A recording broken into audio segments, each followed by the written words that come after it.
যে কারণে তোমরা ঘর থেকে বার হয়ে এসেছো, ওই ক্ষুধার যন্ত্রণায় আমিও নবী রাস্তায় এসেছি।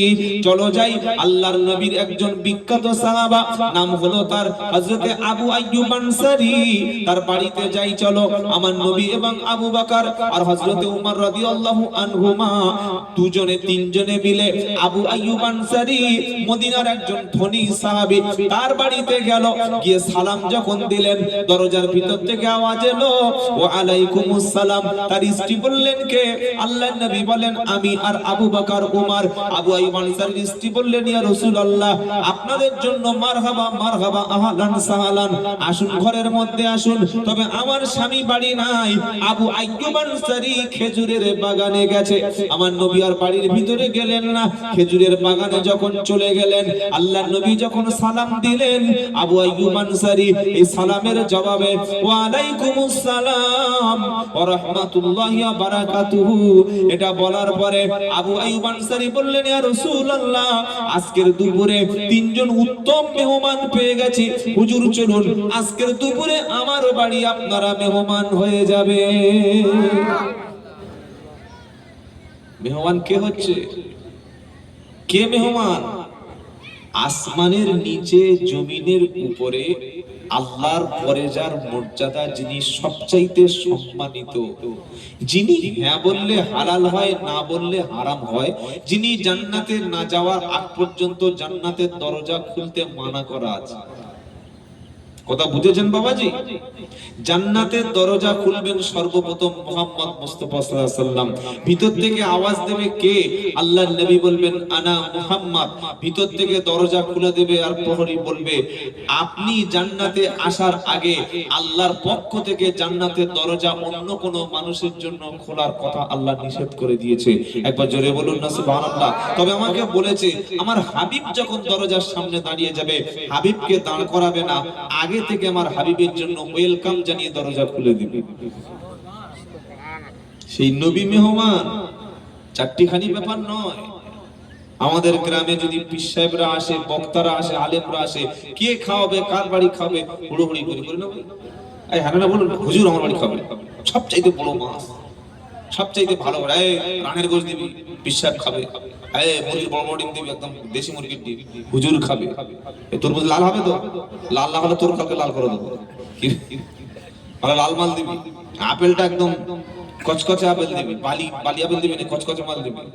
তরমুজ, আপেল, বেদানা, দামি মাল খাওয়াচ্ছে। কি বুঝলেন? এটা ভালোবাসায় খাওয়ার হয়, হয় না? হয় না?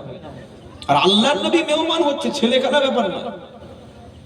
আবু আইয়ুব আনসারী রাদিয়াল্লাহু আনহু বললেন, হুজুর, আজকের আমার বাড়িতে শ্রেষ্ঠ মেহমান আপনি হবেন।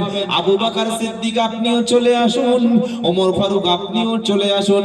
আল্লাহর নবী খেজুরের বাগান থেকে এরকম বড় খেজুরের একটা ছোড়া তিনি নামিয়ে নিলেন। আবু আইয়ুব আনসারী বাড়িতে গিয়ে বললেন, বিবি, সবচাইতে বড় ছাগলটা ধরো। ছাগলটা জবাই নবী করে দিলেন আর বললেন, ভালো করে গমের আটা দিয়ে রুটি সুন্দর করে বানাও। আল্লাহর জমিনে সবচাইতে উত্তম মেহমান আমার বাড়ি। বাবাজিরা, আল্লাহ ভাইরা, মসজিদের ইমাম সাহেব আমাদের অনেকের বাড়িতে খায়, খায় না? খায় কি খায় না? অনেক লোক ভালোবেসে খাওয়ায়। অনেক লোক বলে, কি করবো, কেউ দেয় না, তা দে দুটো, দিয়ে দে দুটো, দে। কেউ খাওয়ায় না, তা না খেয়ে থাকবে, দে দুটো। পুঁই শাকের ডাঁটা আর এখন সেই কি মাছ বলে আমাদের ওই চাম্পাটি, নিয়েড়ে মাছ, পুঁই শাকের ডাঁটা নিয়েড়ে মাছ। হুজুর খাচ্চা খেলে স্লিপ মারছে, ওই রান্না করে দিয়েছে। এখন টিফিন থাক সাজিয়ে দিয়েছে না, চারটে থাক। হুজুর মনে করছে আজকে যা খাবো, একদম গপ টপ ধুয়ে রেডি হয়ে বসে আস। দস্তরখান পেতে দেখছে উপরে ফাঁকা মাল নাই। দ্বিতীয় থাকে হাওয়া ভরা, তৃতীয় থাকে দেখছে ওই পুঁই শাকের ডাঁটা আর নিয়েড়া মাছ। ঢালতে গিয়েছে, পুরো ছটকে গেছে, হাত ছড়িয়ে স্লিপ খাচ্ছে। পুঁই শাকের ডাঁটা নিয়েড়া মাছ কেমন স্লিপ খায়, পুরো গ্রিসের মতো ছুটছে। প্লেটে দিয়েছে, ভাত যা দিয়েছে, পুরো চালের পোকা, একটা ধানের নাগড়া বাদ দেয়নি।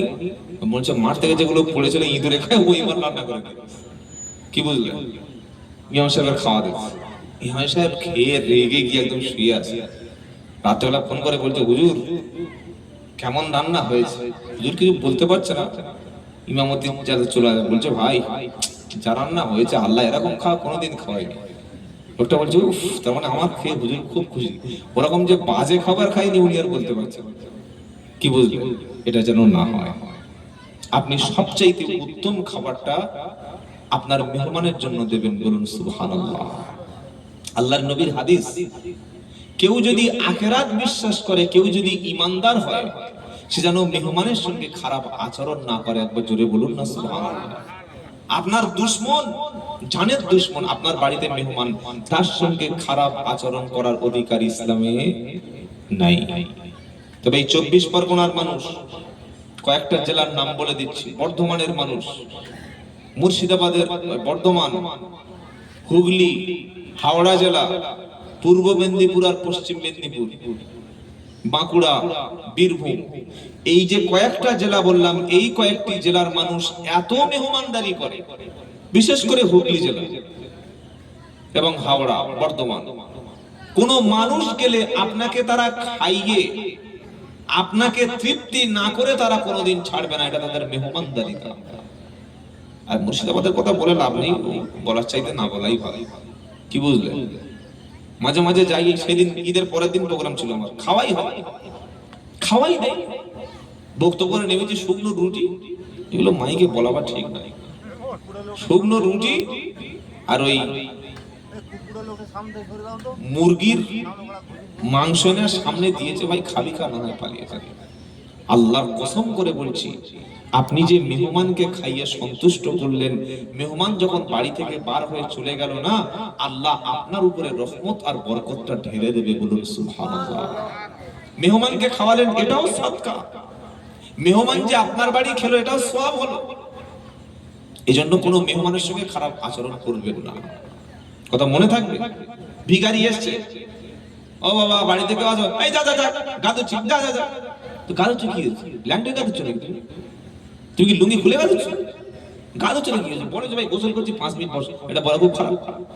গাদু বলে তো বাড়িতে তাড়ি দিই। আর গাদুতে গিয়ে উঠে হাঁটু বেঁধে পড়ে সামনে ঠ্যাং পিছনের দিকে চলে গেছে। এবার কি করবি? এবার কি করবি?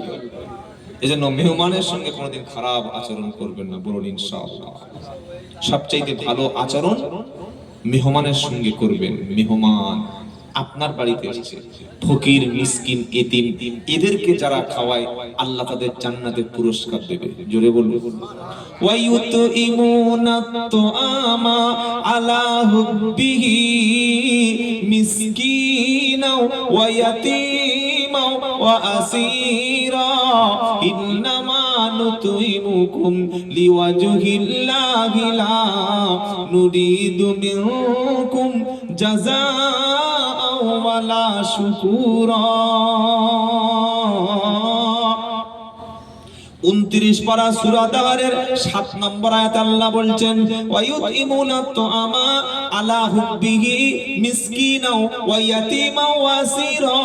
এমন কিছু মানুষ পৃথিবীতে আছে, আল্লাহকে ভালোবেসে এতিমকে খাওয়ায়, মিসকিনকে খাওয়ায়, গ্রামের বিধবা মায়েদেরকে খাওয়ায়, গরিব অসহায়দেরকে খাওয়ায়, ভিখারি ব্যক্তিদের খাওয়ায়, এতিম বাচ্চাদেরকে খাওয়ায়, আত্মীয় স্বজনকে খাওয়ায়। আল্লাহর ভালোবেসে যারা এতিম, মিসকিন, ক্ষুধার্ত ব্যক্তি খেতে দেয়, দিয়ে বলে ইন্নামা নুতইমুকুম লিওয়াজহিল্লাহি লা নুরিদু মিনকুম জাযাআ ওয়ালা শুকুরা। ও এতিম, মিসকিন, অসহায়, দুস্থ, আমার বাড়িতে যারা এসেছো, আল্লাহ যতটুকু দিয়েছে তোমাকে খাইয়েছি, আমি তোমার কাছে কোনো নাম চাই না, তুমি আমাকে সুনাম করো, আমার প্রশংসা করো, এজন্য তোমাকে খাওয়ালাম না, এর বদলা আল্লাহর কাছে পাবো, এজন্যই তোমাকে খাওয়ালাম। আর এর বদলা হলো কিয়ামতের দিন, আল্লাহ যেদিন তার ঈমানদারদের জান্নাতের মধ্যে খেতে দেবে, দিয়ে বলবে কুলু ওয়াশরাবু হানিআম বিমা আসলাফতুম ফিল আইয়ামিল খালিয়া। 29 পারা সূরা হাক্কার মধ্যে আমার আল্লাহ যেদিন জান্নাতে খেতে দেবে, দিয়ে বলবে কুলু ওয়াশরাবু, খাও এবং পান করো। তুমি আগের জীবনে যে ভালো আমলগুলি করেছিলে তার বদলা হিসাবে আমি আল্লাহ দিয়ে দিলাম। মানুষকে খাওয়াবেন মন ভরে। সে তুই একবার খাবে আমার বাড়িতে, ইমাম সাহেব আপনি আমার বাড়িতে খাবেন, মেহমান এসছে আমার বাড়িতে খাবে। এই জলসার দিনে প্রচুর মুসলমান আছে, জলসার 1 সপ্তাহ আগে হ্যান্ডবিল পেয়ে গেছে, ও জলসা হবে, ঠিক আছে, ফোন করছে শালি কাছে, আসবি তো, তোর আসতে হবে। বলছে আমি যাবো না, আমার টোটো পাঠিয়ে দিচ্ছি, চলে যাবে। কি বুঝলেন? শালা শালি দুলাভাই শ্বশুর ভাড়া ভাই সব চলে এসেছে। আর 3 কিলোমিটার দূরে নেপর মোড়ে বোনের বিয়ে হয়েছে, খবর পাই। ফোন করেছে সন্ধ্যাবেলা থেকে, মাইকের আওয়াজ হচ্ছে, ওয়াজ হচ্ছে। বলে ওয়াজ হচ্ছে কোথায় ভাই? জলসা। তো কোথায়? বলে আমাদের সেই জলসা। বলুন আমার ভাবি, তুই জানিস তো ভাবি কি বাঘ? তুই ভাবি কি বাঘ? ভাই বোনকে জলসা দাওয়াত করবে, ভাবির বাদে দাওয়াত করেনি। এরকম মুসলমান আছে আপনাদের এলাকায়? না, এখানে বসে নেই, যা আছে সব বাড়ি দুটো একজন শুয়ে আছে। আগে বোন দাওয়াত পাবে, মনে থাকবে? ভাই আর বোনের সম্পর্ক থাকবে। হ্যাঁ, বোন যদি সেরকমই আচরণ করে সে ব্যাপারটা আলাদা। তবে আত্মীয় স্বজনের সঙ্গে যারা ভালো সম্পর্ক রাখে, আল্লাহ পাক তাদের রুজিতে হায়াতে বরকত দান করবে। বলুন সুবহানাল্লাহ। আপনি আপনার বাপকে খাওয়াচ্ছেন, কোন ভাই আপনার বাপের দেখেন, আপনি হয়তো মনে করছেন টাকাটা আমার পকেট থেকে যাচ্ছে না। ভাই, এটা সৌভাগ্য যে আপনি বাপকে খাওয়াতে পারছেন, কারণ বাপ আর মা হলো সন্তানের জন্য সবচেয়ে বড় পীর। বলুন সুবহানাল্লাহ। পৃথিবীর সমস্ত পীরকে একটা পাল্লা চাপিয়ে দেন, সমস্ত পীরকে, আর বাপ মাকে একটা পাল্লা চাপিয়ে দেন। বাপ মার মর্যাদা, বাপ মার সম্মান, বাপ মার দোয়া, বাপ মার বরকতটা ওই সমস্ত পীরদের চাইতে বেশি ভারী হয়ে যাবে, কারণ বাপ মা হাত তুললে সন্তানের জন্য ওই দোয়াটা ডাইরেক্ট আল্লাহ কবুল করেন। জোরে বলুন না সুবহানাল্লাহ। বাপকে খাওয়ান। 3টে ছেলে, বড় ছেলে বলছে আমি ভাত দেবো না, মেয়ে ছেলে বলছে আমি ভাত দেবো না, ছোট ছেলে বলছে আমি ভাত দেবো না। কে ভাত দেবে? মেয়ের বাড়ি কে খাবে? কেন? বাপের জমি নেই, মায়ের জমি নেই, জমি নেই, কিচ্ছু নেই, কি করবে? ভিক্ষা করে খাবে। এরকম যেন না হয়। যে কদিন মা বেঁচে আছে, বাপ যতদিন আপনার কাছে বেঁচে আছে, আপনি খাওয়াবেন। আপনার বাড়ি থেকে আপনার স্ত্রী অখুশি থাক, যায় আসে, আমি ইনকাম করি, আমি পয়সা কামাই করি, আমি খাওয়াই, এই সিদ্ধান্ত পুরুষের মতো নেবো ইনশাআল্লাহ। বলো, কারণ বাপ মার পিছনে খরচটা, ওটা খরচ না, ওটা একটা সৌভাগ্য। জুড়ে বলুন না সুবহানাল্লাহ। বাপ মার খাওয়ানো সৌভাগ্য লাগে, মাকে খাওয়াতে ভাগ্য লাগে। বলছে আমি কুরবানি দিয়ে পার্টির নেতার বাড়ি, ডাক্তারের বাড়ি, মাস্টারের বাড়ি, প্রধানের বাড়ি, সদস্যের বাড়ি, সবার বাড়ি গোশত পৌঁছে গেছে। হ্যাঁ, তো বড় ভাই গোশত দিয়েছি কি? আমি কি তো বোনের গোশত দিয়েছি? ছাগল কবরে গেছে, গোশত পাচার ছাড়াচ্ছে। বললে আল্লাহ কি হলো? বললে গোশত ছাড়াচ্ছি। বললে কেন? বললে ঈদের দিনে সবার বাড়ি গোশত গেছে, বোনের বাড়ি গেল না। বড় ভাই পাশে ছিল, তুমি তার গোশত দিলে না, ফেরেশতারা সেটা দেখেছে, এবার গোশতগুলো ছাড়াচ্ছে, কি হবে বলো? মনে থাকবে? বিয়েতে সবার দাওয়াত করে, সবার দাওয়াত করে, যে আসছে আদা বসুন বসুন বসুন, আর নিজের ভাই বললে ওর সঙ্গে আমার ঝগড়া। ভাইয়ের সঙ্গে ঝগড়া তো হবে, ঝগড়া ভাইয়ের সঙ্গে হবে না তো অন্য লোকের সাথে হবে? ঝগড়া হবে, আবার 2 দিন 4 দিন পরে মিলে যাবে। এটা হচ্ছে ভালোবাসার ভাই। বলুন সুবহানাল্লাহ। কোন অনুষ্ঠান হলে, ভালো করে শুনুন, বাড়িতে কোনো সামাজিক অনুষ্ঠান হলে এক জায়গায় বসে ভাই বোন, নিজের আত্মীয়, মানে একেবারে ভাই বোন যারা, সকলে যদি একটা ফ্যামিলিতে মিলেমিশে খায়, বুঝবেন এই ফ্যামিলিটা ঠিক আছে। বলুন আলহামদুলিল্লাহ। ছেলের বিয়ে দিতে গেছে, গিয়ে দেখছেন একা সেরে বোঝেন? একা সেরে বোঝেন না? বাংলা ভাষায় একা সেরে। একটা ছেলে, তার মেয়ে আর ভাই। বলে ভাই তোমার বাপ মাকে বোঝেন? বলে ওই বাপ সে ওই তাল গাছ গোড়াতে। বলে ছোট ভাই? বলে ভাই বট গাছে গোড়াতে। তো তুমি গাছের নিচে আছো, উপরে উঠে যাও, তোমার সঙ্গে তো কারোর সম্পর্ক নেই। বলে কারো দাওয়াত করেনি? বলে সব ঝামেলার কাজ আছে। তার মানে এটা পুরো একা সেরে মাল, অসামাজিক, কারোর সঙ্গে সমাজেই চলে না। এই আত্মীয় স্বজন জীবন ভালো হবে, কথা মনে থাকবে ইনশাআল্লাহ। বাড়িতে কিছু হলে একসঙ্গে সকলে বসে খাবেন, বরকত আছে। বলুন সুবহানাল্লাহ। বরকত আছে। আল্লাহ তৌফিক দিক, বলুন আল্লাহুম্মা আমিন, বলুন আল্লাহুম্মা আমিন। আমার নবী খেতে বসলো। আবু আইয়ুব আনসারী রাদিয়াল্লাহু তাআলা আনহু ছাগলের মাংস রান্না করে আর আটার সুন্দর রুটি করে আর খেজুরগুলো ছাড়িয়ে নবীর সামনে যখন রাখলো, আমার নবী খাবার আগে বলল, নবী পাক সাল্লাল্লাহু আলাইহি সাল্লাম বললেন, এ আবু আইয়ুব আনসারী, কয়েক টুকরা রুটি আর একটু মাংস নিয়ে আর একটু খেজুর নিয়ে পুটলি বেঁধে দিচ্ছি, চলে যাও আমার ফাতেমার বাড়িতে চলে যাও। 3 দিন হলো আমার কলিজার টুকরা নাতি ইমাম হাসাইন এবং হুসাইন রাদিয়াল্লাহু আনহুমা, আমার কলিজার টুকরা ফাতেমা, আজ 3 দিন হলো তাদের খাওয়া নাই, তাদেরকে খাবারটা পাঠিয়ে দাও। আমার নবী ওই ছাগলের গোশত একটু খেলেন, রুটিটা খেলেন, খেজুরের মধ্যে পাকা পাকা কিছু খেজুর আমার নবী খেলেন। খাওয়ার পরে বলছে, সুম্মা লাতুসআলুন্না ইয়াউমাইদিন আনিন নাঈম। ও আবু বকর, উমর, একটু আগে তো তোমরা ক্ষুধার্ত ছিলে, ক্ষুধার যন্ত্রণায় ছটফট করে বাড়ি থেকে পার হয়ে আসলে, এই যে ছাগলের মাংস পেলে, সুন্দর সুন্দর আটার রুটি তোমরা পেলে, দামি দামি বড় বড় খেজুর পেলে, পেটটা এখন তৃপ্তি হয়ে গেল। এই যে নিয়ামতটা পেলে, নিয়ামতটা খেলে, এই সম্পর্কে আল্লাহর কাছে অবশ্যই তোমাদের জিজ্ঞাসাবাদ করা হবে। তাই খাওয়ার শেষে বলো সকলে আলহামদুলিল্লাহ। খাওয়ার শেষে কি বলতে হয়? রান্না যা করেছে না, কে রান্না করেছে? বলে এই তায়েরা ভাবি, বললে ভাবি তোমার যা রান্না, তখন আরেকবার খাবে। আর মেয়েদের রান্নার পরে যদি ভালো করে প্রশংসা করতে পারে, 3 বার দাওয়াত করে খাওয়াবে। কি বুঝলেন? সব বিদ্যে সব জায়গায় বলা যায়, আমরা তো এরকম করে লোকের বাড়িতে খাই, তাই আপনাদের শিখিয়ে দিই, দাওয়াত করেছি।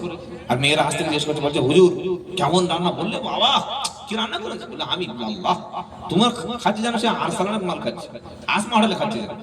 ওরা বলে দিয়েছে ফের রবিবার ফের দাওয়াত করে। এটা জানো না ভাই, এই যে প্রশংসা, আলহামদুলিল্লাহ, কার প্রশংসা করব? আল্লাহ। হ্যাঁ, রান্না হয়েছে আলহামদুলিল্লাহ, কিন্তু প্রশংসা কার হবে? আল্লাহর। খাওয়ার শেষে কি বলতে হয়? আলহামদুলিল্লাহ। কেউ খাইয়েছেন, আলহামদুলিল্লাহ। ঈমানের 5টা পরীক্ষা বলেছি। প্রথম ভয় দেখানো হবে, দ্বিতীয় ক্ষুধার যন্ত্রণায় মাঝে মাঝে কষ্ট হবে, 3 নম্বর কি? ওয়ানাকসিম মিনাল আমল। আল্লাহ বলছেন তখন কিছু কিছু সময় তোমার মালটাকে আমি আল্লাহ ছিনিয়ে নেব। কিছুদিন ব্যবসা চলবে, কিছুদিন চলবে না, কিছুদিন পকেটে টাকা থাকবে, কিছুদিন থাকবে না। 4 নম্বর পরীক্ষা, ওয়াল আনফুসি, তোমার জীবন হরণ হবে। কখনো ছেলেটাকে পানিতে ডুবিয়ে মেরে দেব, কখনো স্ত্রীটাকে হঠাৎ করে রোড অ্যাক্সিডেন্টে তুলে নেব, কখনো স্ত্রীটাকে আমি হার্ট অ্যাটাকে তুলে নেব। তোমার জলজান্ত ছেলে, সবচাইতে ভালোবাসার ছেলে আমি আল্লাহ নেব কোন এক রাতের আধারে তুলে। তোমার মেয়েটাকে তুলে নেব, তোমার জামাইটাকে তুলে নেব, আমি আল্লাহ নিয়ে তোমাকে পরীক্ষা করব। 5 নম্বর সামারাত, ফসলের ক্ষতি করব। চাষ করবে আলু, ভালো ফলবে না। গম চাষ করবে, ভালো ফলবে না। ধান চাষ করবে, তুমি বিষ আর সার আর সালোর টাকাটা পর্যন্ত তুলতে পারবে না। এমন এমন কঠিন পরীক্ষা করব। এই 5টা পরীক্ষা করে আমি আল্লাহ দেখব তুমি ঈমানওয়ালা কিনা। তবে 5টা পরীক্ষা যখন আসবে, শুনে রাখো, অবাশশিরিস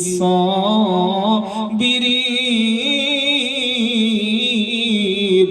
এই 5টা পরীক্ষার মধ্যে পড়ে যারা সবর করবে, ধৈর্য ধরবে, তাদের জন্য সুসংবাদ। জোরে বলুন, তাদের জন্য সুসংবাদ। আর এই 5 রকম বিপদের মধ্যে পড়ে ঈমানদারও কি বলবে? আল্লাযীনা ইযা আসাবাতুহুম মুসিবা ক্বালু ইন্না লিল্লাহি ওয়া ইন্না ইলাইহি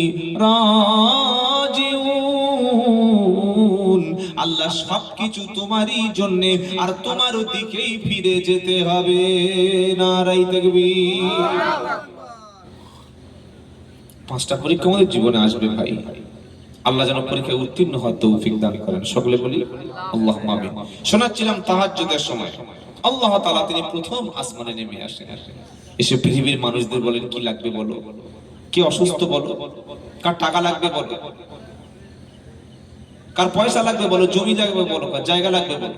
দীর্ঘদিন বিছানায় পড়ে আছে, একবার এগুলো নিস, এগুলো নি, ও মৌলবি, ও হুজুর, ওই ডাক্তার, ওই মাস্টার, ওই সাহায্য না।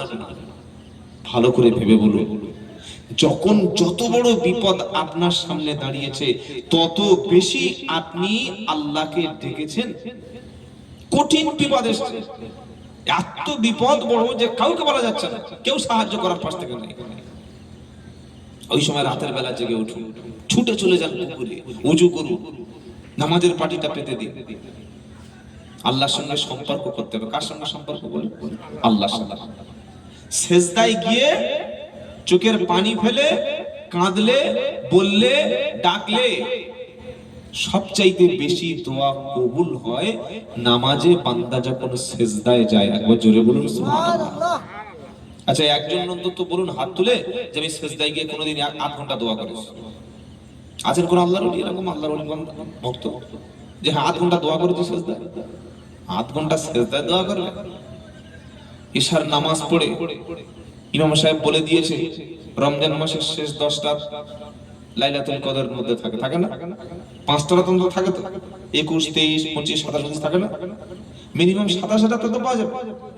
ইমাম সাহেব বলে দিয়েছে বাবা অন্তত 12 রাকাত নামাজ পড়ো। 12 রাকাত পড়বে, 12 রাকাত পড়তে বলে যে 12 রাকাত মনে মনে পড়ছে, 2 রাকাত পড়ছে আর তেলে লিখে রাখছে। কি রকম নামাজ? আলহামদুলিল্লাহ রাব্বিল আলামিন হয়ে গেল, সেজদায় গিয়ে সূরা ফেলা, সূরা ফেলা, সূরা ফেলা, আল্লাহু আকবার, আল্লাহু আকবার, সূরা ফেলা, সূরা আল্লাহু আল্লাহ।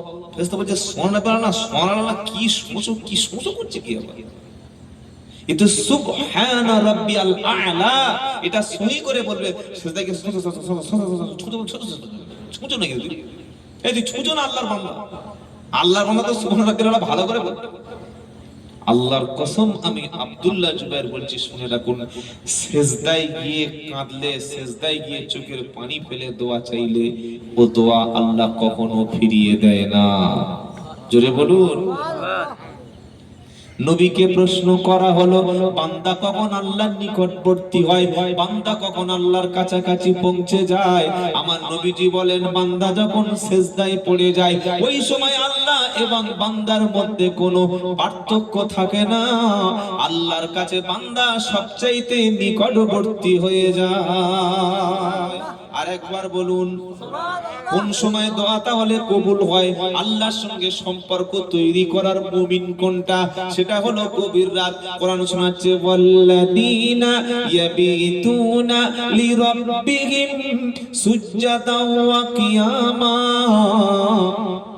19 নম্বর পারা 4 নম্বর পৃষ্ঠায় 11 নম্বর লাইনের 68 নম্বর আয়াত সূরা ফুরকান। আমার আল্লাহ বলছেন আমার কিছু খাস বান্দা আছে, আমার কিছু লোক আছে, আমার কিছু বান্দা আছে যারা রাতের বেলা সেজদায় সময় নষ্ট করে, সেজদা দিয়ে রাতটাকে অতিবাহিত করে, দাঁড়িয়ে দাঁড়িয়ে দাঁড়িয়ে দাঁড়িয়ে রাতকে কাটিয়ে দেয়। আমার বান্দা তো তারা রাত যখন গভীর হয় 1 থেকে 1.5 ঘন্টা সময় নামাজে দাঁড়িয়ে যায়, 1 থেকে 2 ঘন্টা সময় সেজদায় চলে যায়। আম্মা জান আয়েশা সিদ্দিকা রাদিয়াল্লাহু তাআলা আনহা বলেন আমার নবী সাল্লাল্লাহু আলাইহি ওয়াসাল্লাম রাতে বেলা এত লম্বা সেজদা দিয়েছেন, ঘন্টার পর ঘন্টা, ঘন্টার পর ঘন্টা সেজদায় পড়ে আছেন, নড়ে না।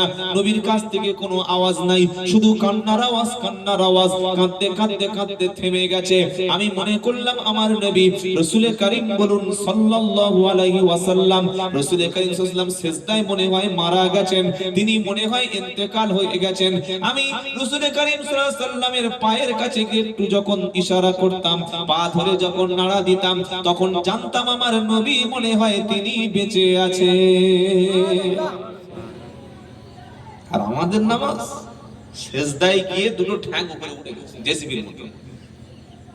এই যে দেখেছেন মসজিদে সেজদায় গিয়ে পিছনে দুটো ঠ্যাং জেসিবির মতো উপরে উঠে চলে গেছে। সেজদায় থাকবে কয়েকটা অঙ্গ, শিখে রাখুন। এক হলো কপাল, সেজদার সময় কি বললাম? কপাল। 2 নম্বর নাক, 3 নম্বর দুটি হাত, 4 নম্বর দুটি হাঁটু, 5 নম্বর দুটি পা। এইগুলি সেজদায় থাকতে হবে। কেউ যদি নামাজে গিয়ে সেজদায় থাকার সময় একটা পা উঠে যায়, নামাজটা মাকরুহ হবে।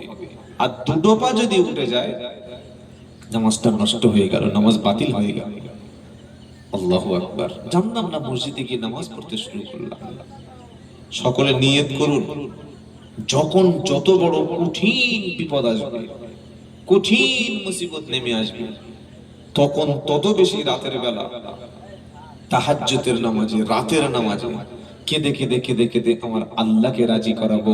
চোখের পানি জমিনে পড়লে আল্লাহ পাক রাজি হবেন হবেন হবেন। বলুন সুবহানাল্লাহ। আল্লাহর সঙ্গে সম্পর্ক করতে হয়, সম্পর্ক আছে আমাদের। আল্লাহর সঙ্গে সম্পর্ক রাখার জন্য দীর্ঘক্ষণ কথা বলতে হয়। কোন বন্ধুর সঙ্গে 2 মিনিট কথা বলে, ওই ভালো আছে, কি খাইছো, ও ঠিক আছে, রাখছি রাখছি। আবার 3 মাস পরে কথা বলো, সম্পর্ক থাকবে? থাকবে? এমএলএর সঙ্গে, প্রধানের সঙ্গে, এমপির সাথে, বড় পাওয়ারফুল নেতার সাথে, বিশাল বড় অফিসারের সাথে বছরে একবার করে হ্যালো, হ্যাঁ ভালো আছে, ও হ্যাঁ, কি সম্পর্ক থাকবে? প্রত্যেক দিন যদি ফোনে কথা হয়, মাঝে মাঝে দেখা হয়, বিপদে পড়লে সাহায্য করবে না করবে না? জুড়ে বলুন। আমার আল্লাহ বলছে 5 বার তুমি সম্পর্ক করেছো, এবার রাতের বেলা সম্পর্ক হবে স্পেশাল ভাবে। তুমি রাতের বেলা কাঁদবে, আমি আল্লাহ জানি। এজন্য আমি বলেছি কি, ওয়া খালাকনাকুম আজওয়াজা ওয়া জাআলনা নাওমাকুম সুবাতা। আমি আল্লাহ রাতটাকে তোমাদের জন্য ঘুমানোর জন্য, রাতটাকে ঘুমানোর জন্য, রাতকে বিশ্রামের ব্যবস্থা করেছি। ওয়াজা আল্লাল লাইলা লিবাসা, আর রাতের আঁধারকে টেনে এনেছি, রাতের আঁধারকে এনে তোমাদের উপরে চাপিয়ে দিয়েছি। সূর্যকে আমি অন্য সাইডে সরিয়ে দিয়েছি, রাতকে তোমাদের উপরে এনেছি। তোমরা ঘুমাবে, আরাম করবে। আবার ওয়াজা আল্লান নাহারা মাশা, তারপরের দিন সকালে উঠে দিনের বেলা মাল কামাবে। ওই রাতের আঁধারে ঘুমটাকে যারা হারাম করে, হারাম মানে সারা রাত জাগো, এটা ইসলাম বলেনি। কতটুকু সময় জাগতে হবে? কোরআন শোনাচ্ছি, ইয়া আইয়ুহাল মুযাম্মিল কুমিল লাইলা ইল্লা কালিলা নিসফাহু আও ইনকুস মিনহু কালিলা আও জিদ আলাইহি। সূরা মুযাম্মিল 29 পারা। আল্লাহ বলছেন, হাবিব রাতের বেলা সম্পর্ক করবে, রাতের বেলা আল্লাহর সঙ্গে কথা বলবে। হাবিব তুমি ঘুমালে কিন্তু চলবে না, রাতের বেলা উঠে পড়ো, উঠে তুমি নামাজে দাঁড়িয়ে যাও। নিসফাহু, রাতের হাফ অংশ তুমি আল্লাহর সামনে দাঁড়িয়ে নামাজ পড়ো। নিসফাহু আও ইনকুস মিনহু কালিলা, অথবা তার চাইতে কিছু কম সময়, আউজিদু আলাইহি, অথবা তার চাইতে কিছু বেশি সময় তোমার রবের সামনে তুমি দাঁড়িয়ে যাও। কারণ তুমি যখন নামাজে দাঁড়িয়ে গেছো, আল্লাহর সামনে তুমি দাঁড়িয়ে আছো। এবার প্রশ্ন করলাম, আল্লাহ তুমি তো বলেছো সব চাইতে কাছে আছি, আল্লাহ কত কাছে আছি বলে দাও।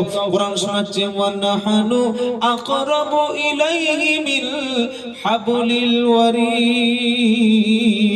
26 পারা 18 পৃষ্ঠা, প্রথম লাইনে 16 নম্বর আয়াত, সূরা কফ। আমার আল্লাহ বলছেন, বান্দা তোমার যে ঘাড়ের শিরা আছে, ওই ঘাড়ের শিরা তোমার যতটা না কাছে, তার চাইতে আমি আল্লাহ আরো বেশি তোমার কাছে আছি। বাড়ির পাশে যদি প্রধান থাকে, এমএলএ থাকে, এমপি থাকে, ভয় আছে?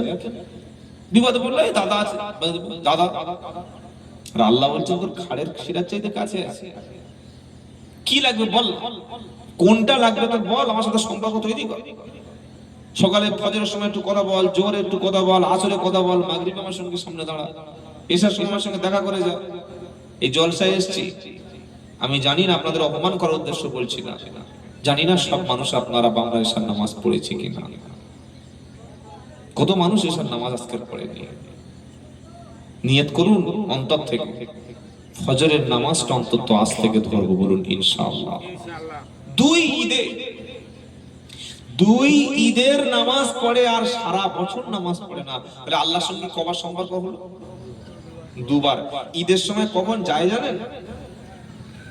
মসজিদে ঘোষণা হয়েছে এবছর 8টায় জামাত হবে, এ বাড়িতে 12 হয়েছে 8টার সময়। কটার সময়? 8টা হয়। বউ সকাল থেকে যাই যে, এই হারুনের পা বড় না, এই ওড়ো না, দাঁড়া বলছি। ওরা 3টে পর্যন্ত চুল কেটেছে, শয়তানি কাটিং। কি বুঝলেন? সামনের চুল এই সাইজ, হাত দেই, সামনের চুল সেলিন হাত দিল, সেলিন দাঁত তুলে, আর পিছনের চুল এইটা চাচ্ছে দেখি 1 ঘন্টা ভাই চুলটা কাটা। হুজুর বসুন, কি হচ্ছে বুঝতে পারছেন না? খালি এইটা দেখে আবার বড় কাঁচি, ছোট কাঁচি, মেশিন, ছোট দাঁড়া, বড় দাঁড়া, বেলের দিয়ে যে খালি এইটা যাচ্ছে। এখানে কি হয়েছে, এখানে যাচ্ছে কেন? বলছি এইটাই তো স্টাইল। শয়তান যদি দেখে তো এই এলাকায় শয়তান আর 20 বছর আসবে, ঈদের দিন অন্তত শয়তান জীবন আসবে। বলে যে শয়তান তৈরি করে যে আর দরকার আছে শয়তান। কি বুঝলেন? কত টাকা চুল কেটেছে ঈদের সময়? 500 টাকা, 800 টাকা। ওর পকেটে সারাদিন খুঁজলে 20 টাকা পাওয়া যাবে না। কোথেকে মাল ঝেড়ে এনেছে 500 টাকা? আল্লাহ, চুল কেটে বসে আছে। 500 টাকা চুল কাটা। এই হচ্ছে মুসলমান। বউ বলছে নামাজ পড়তে যাও, ঈদের নামাজ পড়বে না? বললে 8টায় ঈদের জামা, 7:30টায় ডেকে দিবি। 7:30টায় ডেকেছে আর 7:40-এ উঠেছে। উঠে লুঙ্গি আর গামছা নিয়ে পুকুরে হাঁসের মতো ঝাঁপ মেরেছে। এপাতে পড়ে ওপারে উঠে গেছে। গোসল হয়েছে তো? এই বলুন, এপাতে পড়েছে ওপারে উঠেছে, বলছে সাবান দে। বউ সাবান দিয়েছে, একদম সেই বাউন্ডারির বাইরে যেরকম বল ধরে খাপ করে ধরে নেই বগলে বগলে। কি বুঝলেন? এখানে সেখানে ঘষে, চুলকে মুলকে ঘষে, আবার ঘামচা ছাড়াছাড়ি করতে 8:15 চলে গেছে, ছুটে বাড়ি চলে গেছে। আল্লাহর কসম, আপনি পুকুরের পানি যদি সব শেষ করে দেন, আর এখন তো সাবমার্সাল, 1 ঘন্টা সাবমার্সালে যদি গোসল করেন, 20 পিস হালাল কিয়া হালাল সাবান যদি, ডাব সাবান যদি 100 পিস মেখে শেষ করে দেন, আর গোসলের তরিকা যদি না গোসল করেন, জীবনে আপনার নামাজ হবে না, জীবনেই নামাজ হবে না। গরু তো কাজ হয়, ছাগলে তো পুকুরে মাথা লাভে পারতে ওঠে, কুকুরে তো গরমের সময় পুকুরে গলা জুড়ে বসে থাকে, সরে তো পুকুরে নেমে কাজ হয়, গাধা তো কাজ হয়। তো মানুষের কাজ আর পশুর কাজ পার্থক্যটা কি? আমি তো মুসলমান, আমার কাঁদোটা কুত্তার মতো হবে না? কুকুর কাঁদিয়ে পুকুরে জড়ে পড়ে। আরে গরমের সময় কি বুঝলেন? গরমের সময় সকাল 9টায় নেমেছে, 8 ঘন্টা গলায় জড়িয়ে বসে ফুসফুস করে কুল্লি করছে, সাবান মাখছে, তার সঙ্গে চলে গেছে। নামাজ হবে? নামাজ হবে কি? বলে কি করলে নামাজ হবে? ইয়া আইয়ুহাল্লাযীনা আমানু ইযা কুমতুম ইলাস সালাতি ফাগসিলু উজুহাকুম ওয়া আইদিয়াকুম ইলাল মারাফিকি ওয়ামসাহু বিরুসিকুম ওয়া আরজুলাকুম ইলাল কাবাইন ওয়া ইন কুনতুম জুনুবান ফাতাহহারু ওয়া ইন কুনতুম মারযা আও আলা সাফারিন আও জাআ আহাদিন মিনকুম মিনাল গায়িতি আও লামাসতুমুন নিসা ফালাম তাজিদু মাআন ফাতায়াম্মামু সাঈদান তাইয়্যিবা। 6 নম্বর পারা 7 নম্বর পৃষ্ঠা 1 নম্বর লাইনে 6 নম্বর আয়াত সূরা মাইদা। গরুর মতো পুকুর হুড়ে চলে গেলে হবে না, মোষের মতো পুকুরের পানি খুলে দিলে হবে না, আর মুরগির মতো ওই পাম্পের নিচে সারা দিন ঝাপটা ঝাপটি করলে হবে না। বললে হুজুর কিভাবে গোসল হবে, ওযু হবে? জানলাম না। তো কোরআন বলছে, কোরআন পড়লে জানতে পারবি, কোরআন না শিখলে জানবি না। বললে একটু বলে দাও মাওলানা। তো কোরআন শোনাচ্ছে, ইয়া আইয়ুহাল্লাযীনা আমানু, ও ঈমানদারেরা, যারা ঈমান এনেছো, ইদা কুমতুম ইলাস সালাত, যখন তুমি নামাজের জন্য তৈরি হবে, নামাজ পড়বে বলে তুমি নিয়ত করবে, নামাজে যাওয়ার আগে যখন তুমি প্রিপারেশন নেবে, ফাগসিলু উজুহাকুম, তোমার মুখটা তুমি ভালো করে ধুয়ে নেবে, ওয়া আইদিয়াকুম ইলাল ওয়া আইদিয়াকুম ইলাল মারাফিকি, দুই হাতের কনুইয়ের উপর পর্যন্ত ধুয়ে নেবে, ওয়ামসাউ বিরুসিকুম, মাথা মাসাহ করবে, ওয়া আরজুলাকুম ইলাল কাবাইন, পায়ের কাঁটের উপর পর্যন্ত ধুয়ে নেবে। এটা হলো ওযু। আচ্ছা, গোসল করে ওযু করতে হয় না ওযু করে গোসল করতে হয়? উত্তরটা একটু দেবেন। আগে কি কি হবে সে পুকুরে গিয়ে দেখা যায়, কলে গিয়ে বাথরুমে গিয়ে দেখা, সব বলা যায়, কি সব আলোচনা হচ্ছে, অন্য কথা বল। সারা জীবন মুসলমান জলসা শুনলো, আজও পর্যন্ত গোসলটুকু শিখলো না। আর জলসা বসে গালে গুটকা টোয়া খেয়ে যাবো, গাড়ি বিড়ির গন্ধ লেগে আছে। দরুদ শরীফ আল্লাহুম্মা সাল্লি আলা সাইয়্যিদিনা, আর খাল থেকে ছাচ্ছা করে বিড়ি গন্ধ বাজছে। যেই সাইল্লা আলা বলেছে আর ফেরেশতারা ছুটে আসছে নেকিলি বলে এই যে গুটকা লেগে আসছে। এই দরুদটা সত্যি করে বলুন মদিনায় কি পৌঁছাবে? জোরে বলেন। আমরা যারা নামাজ পড়েছি, ঈশার নামাজ, মাগরিবের নামাজ, বা আপনারা যারা মাঝে মাঝে নামাজও পড়েন, জুমার নামাজ অন্তত পড়েন, নামাজের মধ্যে রাসূলের উপরে দরুদ পড়া হয় না হয় না? জোরে বলেন। আর আমরা খুব চালাক, যখন দেখছি চা এসে গেছে, বোতলে করে দুধ এসে গেছে, তো খাবার বক্তব্য খাবো, এটা তো শুধু বার করতে হবে। আল্লাহ বলে ঠক করে খাওয়া শুরু করে। হাত খেয়ে নিয়ে দেখছে এখনো 5 ml আছে, ফের আল্লাহুম্মা, মানে তোরা পড়ে যা আর আমি খেয়ে যাই। এরকম ধান্দাবাজি কেন লোকে? কেন কেন দরুদটা পড়ার জন্য চাকাতে হবে? রাসূলের মুহাব্বত যখন দিলে আসবে, मैं यहाँ हूँ मेरा दिल मदीने में है, জোরে বলুন সুবহানাল্লাহ। আমার শরীর এখানে পড়ে থাকবে, দিলটা মদিনায় থাকবে, তবে তো আশিক রাসূল। সুবহানাল্লাহ বলুন। সামনে চায় এসে গেছে, চিটিংবাজি করে দরুদ পড়াচ্ছে লোকের, কতদিন চলবে মৌলবী এরকম ব্যবসা? এইসব বলি বলে বলে এই সঙ্গে আমরা জলসা করি না, তো করলেই তোমার ধরা পড়ে যাবে, করবে কেন?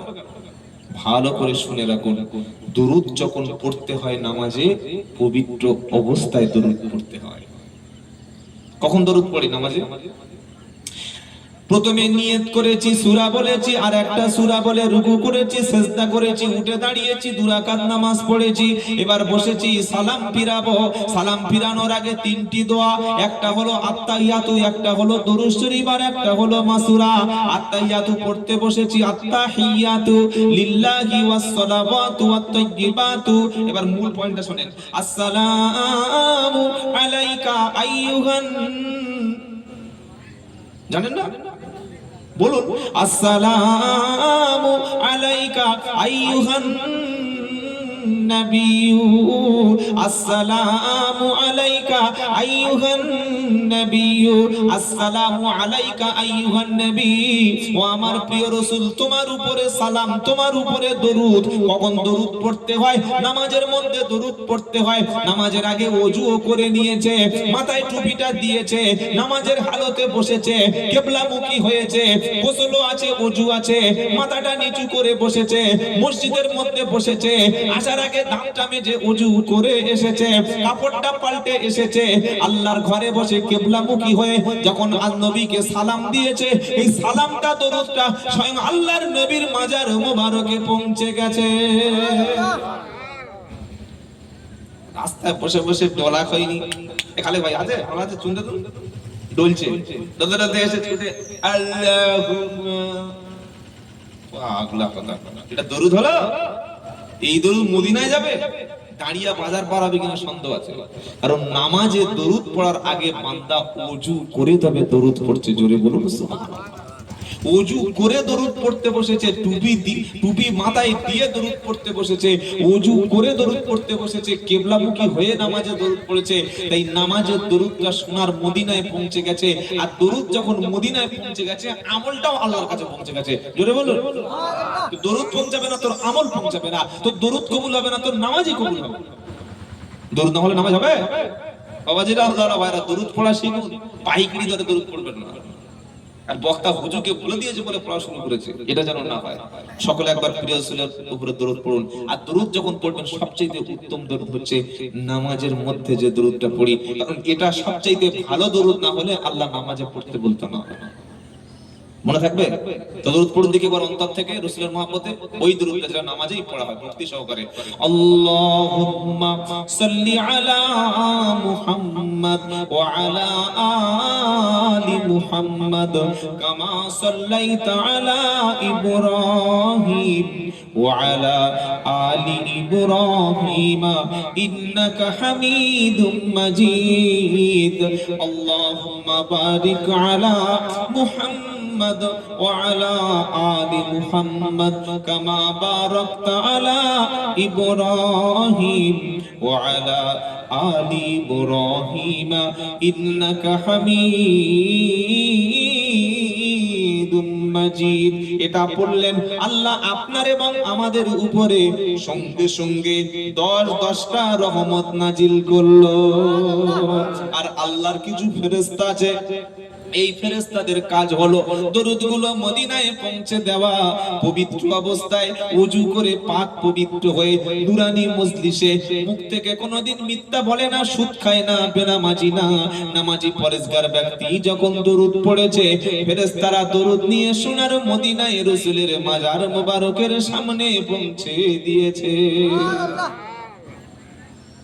আল্লাহ যেন এরকম দরুদ পড়ার তৌফিক দেন, আমিন বলুন। বাবাজিরা আল্লাহ ভাইরা সঠিকটা মানার চেষ্টা করবেন। তাহলে আগে গোসল না আগে ওযু?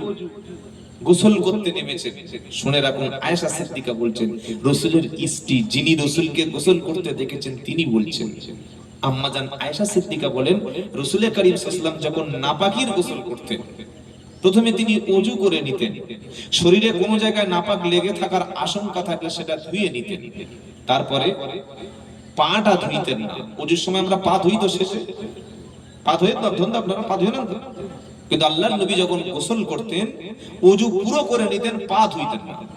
তারপরে কি করতেন? মাথা থেকে পা পর্যন্ত গোটা শরীর তিনবার ভালো করে ধুয়ে নিতেন, আসার সময় শেষ সময় পা ধুয়ে নিতেন। ওযু হয়ে গেল, গোসলও। আপনারা যারা গোসল করেন বা আমরা যারা গোসল করি এই নিয়মে আগামীকাল থেকে গোসল করবেন প্রত্যেকদিন বা ফরজ গোসলের সময়। কি বললাম? ভালো করে ওযু করে নিলেন, নাপাক লেগে থাকলে নাপাকটা ধুয়ে নিলেন, পাটা ধুইবেন না ওযুর সময়। এইবার পা ধোয়া বাদ দিয়ে মাথা থেকে পা পর্যন্ত পুরো শরীর ধুয়ে নিলেন, কুল্লি করলেন, নাকে পানি দিলেন, আংটি বা কিছু থাকলে সেখানে পানি ভালো করে ধুয়ে নিলেন। গোসলের শেষে আসার সময় ওই যে ওযুর সময় পা বাকি ছিল ওইটা ধুয়ে চলে আসলেন, ওযু হয়ে গেল। বলেন ওযু হয়ে গেল আর গোসল হয়ে গেল। এই অবস্থায় এসে নামাজ পড়ুন, কোরআন পড়ুন, তেলাওয়াত করুন, জিয়ারত করুন, দরুদ শরীফ পড়ুন, কবুল করবেন আল্লাহ। একবার জোরে বলুন সুবহানাল্লাহ। ওযু আর গোসল কাছ থেকে শিখে নিয়েছেন তো ইনশাআল্লাহ? আল্লাহ তৌফিক দিক জোরে বলুন আল্লাহুম্মা আমিন। নতুন বিয়ে করে জামাই শ্বশুর বাড়ি গিয়ে সকাল 9টায় পুকুর পাড়ে উঠে ভাবছে যে নামবো না, এই অবস্থায় থাকবো, নামবো না থাকবো, পিছন থেকে সে শালি ঠেলা মেরে ফেলে দিয়েছে, তবে মাল গা ধুয়ে উঠেছে। এই যদি জলসায় বসে আল্লাহুম্মা পড়ে কবুল হবে? বাবাজিরা আল্লাহ ভাইরা, গোসল করেই ফজরের নামাজ, বলুন ইনশাআল্লাহ। গোসল করেই ফজরের নামাজ। তাহলে শোনাচ্ছিলাম আল্লাহ পাক বলছেন বান্দা আমার কাছে যখন আসবি আসার আগে পবিত্র হয়ে আসবি, কারণ পবিত্র অবস্থায় আমি আল্লাহ ইবাদতটা কবুল করি। আর আমি আল্লাহ কি ভালোবাসি বান্দা তুমি জানো? ইন্নাল্লাহা ইউহিব্বুত তাওয়াবিনা ওয়া ইউহিব্বুল মুতাতাহিরিন। আমি আল্লাহ দুটো জিনিস খুব বেশি পছন্দ করি, একটা হলো পাপী, মদখোর, সুদখোর, জিনাখোর, অন্যায় করেছে, জুলুম করেছে, খুন করেছে, নামাজ কাজা করেছে, ও যখন আমার দিকে ফিরে আসে, আমার সঙ্গে সম্পর্ক করার জন্য আগিয়ে আসে, ও যখন তওবা করার জন্য আমি আল্লাহর কাছাকাছি আসে, আমি আল্লাহ তখন ওকে খুব ভালোবাসি। আর ওয়ায়ুহিব্বুল মুতাতাহিরিন, যারা পবিত্র অবস্থায় থাকে, যারা ওযু অবস্থায়, গোসল অবস্থায় থাকে, নাপাক থেকে সব সময় নিজেকে হেফাজত করে, এমন পাক পবিত্র বান্দাকে আমি আল্লাহ সবচাইতে বেশি ভালোবাসি। বললে হুজুর নমুনা, আল্লাহর নবী যখন মিরাজে গিয়েছিল, সুবহানাল্লাযী আসরা বিআবদিহি লাইলাম মিনাল মাসজিদিল হারাম ইলাল মাসজিদিল আকসা, মসজিদুল হারাম থেকে বাইতুল মাকদাসে আল্লাহর নবী সফর করে রাতের বেলা যখন আল্লাহর সঙ্গে দেখা করার উদ্দেশ্য গেল, জিবরাইল নবী পাক সাল্লাল্লাহু আলাইহি সাল্লামকে সঙ্গে করে নিয়ে সিদরাতুল মুনতাহা এই কঠিন স্টেশন পর্যন্ত গেল। সিদরাতুল মুনতাহার লোকেশনে যখন নবী পৌঁছে গেল, জিবরাইল আলাইহিস সালাম বলছেন হুজুর এটা একটা কঠিন জায়গা, আমি জিবরাইল এই পর্যন্ত যেতে পারবো, আর সামনে আমার যাওয়ার কোনো ক্ষমতা নাই। এবার আল্লাহর কিছু স্পেশাল ফোর্স আপনাকে সঙ্গে করে নিয়ে চলে যাবে। আমি জিবরাইল যদি আপনার সম্মুখে আর একটু যদি যাওয়ার চেষ্টা করি, সিদরাতুল মুনতাহা হলো আমার লাস্ট স্টেশন, এরপরে যদি আমি যাই আল্লাহর নূরের তাজাল্লিতে আমি জিবরাইল পুড়ে ছাই হয়ে যাব, আমি যেতে পারবো না। জিবরাইল আলাইহিস সালাম যখন নবীকে ছেড়ে গেল, আমার নবী দুনিয়ায় ফিরে এসে হযরত বেলাল রাদিয়াল্লাহু আনহুকে বললেন, বেলাল তুমি বলো বলো কি আমল করো, তোমার অতিরিক্ত আমল কি আছে বলো। কারণ আমি নবী পাক সাল্লাল্লাহু আলাইহি ওয়াসাল্লাম সিদরাতুল মুনতাহায় যখন জিবরাইল ছেড়ে গেল, আমার প্রচন্ড ভয় লাগছিল, তবে আমার মনে হচ্ছিল বেলাল রাদিয়াল্লাহু আনহু তুমি জানো আমি নবী আমার পাশাপাশি হাঁটতে আছো।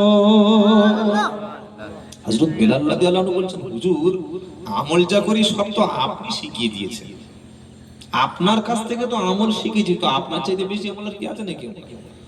আর কি কি করি সব তো আপনি জানেন, এই নামাজ পড়ি, রোজা করি, এই আপনি যে যা বলছেন তাই করি, তাহাজ্জুদ পড়ি।